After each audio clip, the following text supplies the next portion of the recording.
All right, so get this. I've been meaning to talk about this for a long time.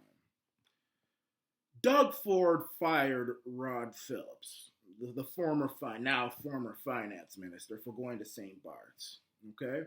And I agree with him firing him because Rod Phillips was one of the biggest proponents of locking down Ontario again over this virus, which kills less than 1% of people who get it, and has a 99% survival rate.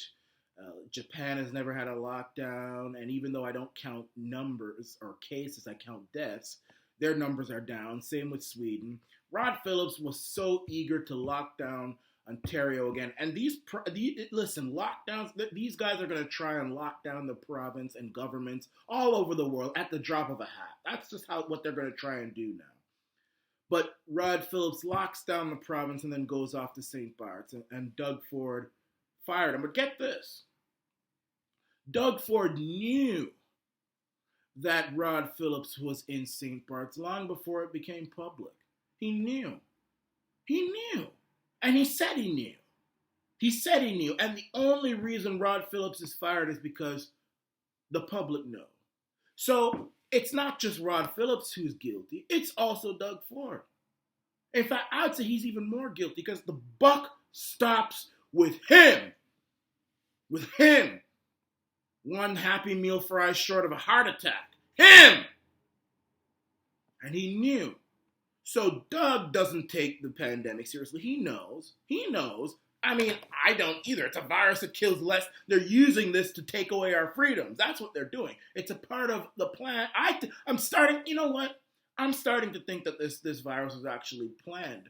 And it wasn't as deadly as they thought it was. And they're still trying to use it to take away our freedoms. I'm not upset with them for going to St. Bart's. I went to Dominican.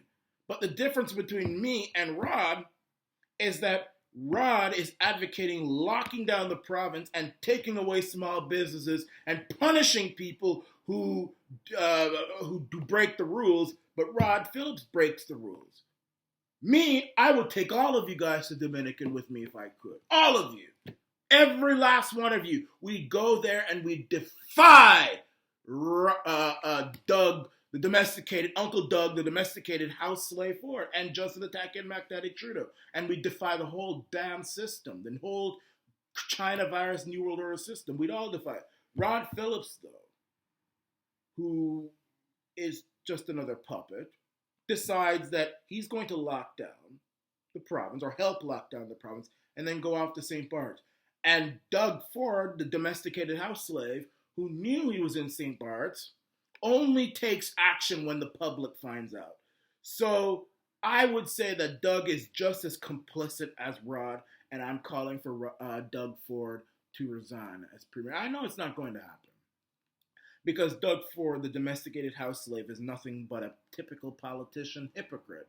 I know it's not, but just me advocating that, going from once helping this guy who I thought was a patriot, who turned out to be a domesticated house slave.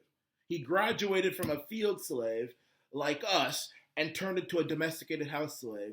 For me to call for his resignation, to go from one extreme to the next, that's powerful. And I am calling for Doug Ford to resign. If he thinks this pandemic is serious, I say he should resign for locking down the province and telling everybody this virus is serious, punishing people like Adam Skelly who are trying to make their living and open up their restaurants and other people, but then allowing your friend to go to St. Bart's and you knew about it and you only decided to take action when he's caught. If nobody had ever found out that Rod Phillips was in St. Bart's, he would still be finance minister today. So, and Doug said he knew. So I'm calling on him to resign. And he's not going to do that. Which leads me now to say that if he's not going to resign, then we as a people have a duty not to take his lockdown seriously. And this is just the final proof that this whole virus thing is not for safety, but it's for control. And I'm going to say this. I think Nancy Pelosi should resign. I think Justin the Tacky Mac Daddy Trudeau should resign. I think Andrew Cuomo of New York should resign. I think the governor of California should resign. The governor of Michigan, Mississippi, the mayor of Chicago and D.C. And the reason all these guys should resign is because all of them have imposed lockdown measures and all of them have broken these lockdown measures. So they should all resign. If this virus is so serious, I'll tell you this. If Doug Ford were to resign, and Justin the Tacky and Mac Daddy Trudeau resigns, and Gavin Newsom resigns, and the governor of Michigan resigns, and all those people who I mentioned, if they all resign based on the fact that they broke their own lockdown rules, which is supposed to be a serious offense because this virus is so dangerous, I'll start wearing a mask. I'll follow the virus lockdown to a T, even though the facts are the facts. It kills less than 1% of people. But if these politicians think this is so damn serious that they're going to actually risk their careers and risk their paychecks, then I will follow. Because maybe there'd be something I'm missing, you know? I would follow the law. I wouldn't lock myself down. I'd wear the mask. I'd take a gallon of that vaccine. I would take a needle this big and stick it into my bumhole and squeeze the button and let all of those juices go up into my body and just devour me. I would do it if that were to happen. All of them have to resign, though. Every last one of them. Doug, Justin Tacky and Mac Daddy Trudeau, Nancy Pelosi, Andrew Cuomo, all of them must resign for breaking their own rules. Because, look, if this was so serious, let's say we actually had a pandemic which was killing 50-60% of people who got it. These politicians would not be going on vacation. They'd be too scared. They'd be scared. But that's not what we have here. But if they were to resign, I would follow the rule. I would follow it. But since that's not going to happen, I'm going to continue to advocate fighting for our freedoms again. And I'm going to tell you something.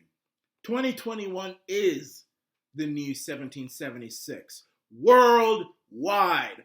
I am now watching footage of Americans who are right now, at this very moment, breaching the security of the United States Capitol, getting to those senators and those congressmen, those backstabbers, those rhinos, along with those Democrats who think they're just going to walk in and just tear up the fabric of the United States. They have broken through security and they have made their way into the Capitol and they ain't going to take it anymore! 2021 is the new 1776 worldwide. It's happening in Canada, it's happening in Britain, it's happening all over the place. All over the place. I mean, I want to salute all of the patriots right now who are in Washington, D.C. at the Stop the Steal rallies, who are being civilly disobedient. Joe Biden is going to be the next president. But he is. Trump is not going to stay in the White House. That much I know.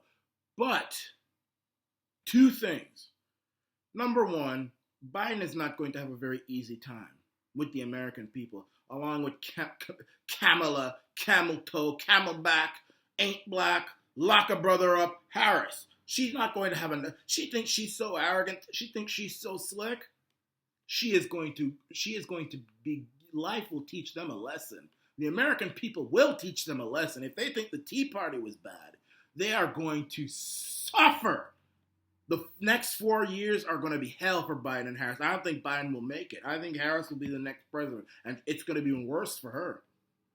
It's not going to be easy for all of these Democrats in the Congress. Raphael Warnock, who just won in Georgia, Ossoff, all these guys. These guys think they're just going to come in there and do to the American people what politicians in Canada and politicians in Europe do to their people. The American people are a totally different breed.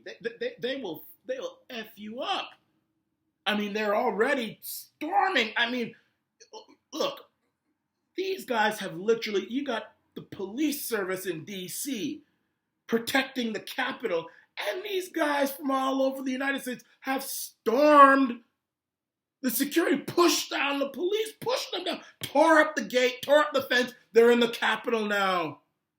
I mean, they're not chopping off heads or anything. They're not being violent, and I'm not calling for violence yet. But these guys are making it clear to these Republicans especially, we're watching you.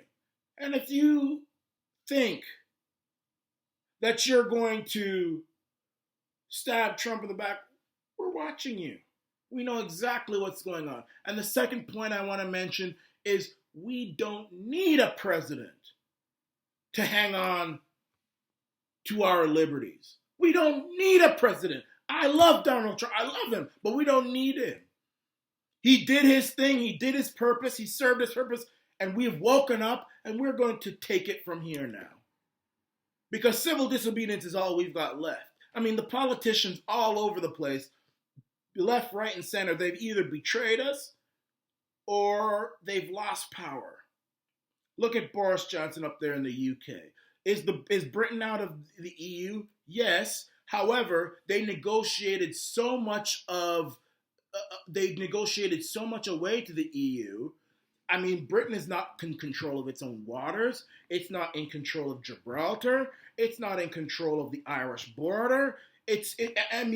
Really, it's almost like as if the EU, it's almost worse than being out of the EU. I mean, Boris had he negotiated so much away to the EU. Now Britain is out of the EU, but the EU still controls British waters and different things. I mean, what? So we can't rely on politicians. Trump losing the White House is not a defeat. In fact, I would actually say it might even be a victory, because now we have learned that in order for us to fight the New World Order, we have to take matters into our own hands. Civil disobedience. Don't take the vaccine. Don't allow the government to take your guns away. Don't allow the government to force you into masks. You civilly disobey. Make it hard on the police. Make it hard on the government. They can't arrest every one of you. Don't be violent. Don't attack. But stand up for yourself. Stand up for yourself. It's not going to be easy. Not going to be easy for Biden. One bit. And we're already seeing all these politicians. They're being exposed. They're being punished. I mean, 2021 is going to be a glorious year, a revolutionary year. I'm telling you, 2020 was the new 1984. 2021 is the new 1776 worldwide, and we are going to win, because civil disobedience is very hard to defeat. Because if they arrest us all, then there's no one else left to control. They can kill us all. Then there's really no one else to control, and they only have themselves to destroy. So that's what I've got to say on this issue, and I'll continue to vote. I'll continue to do all that stuff. I may continue to endorse people, but I'm not going to fight for a politician who I hope will fight for my freedoms. I'm going to make sure that my freedoms stay there. It's going to happen, and we're going to win. I'm Michael Arana, everybody. This is the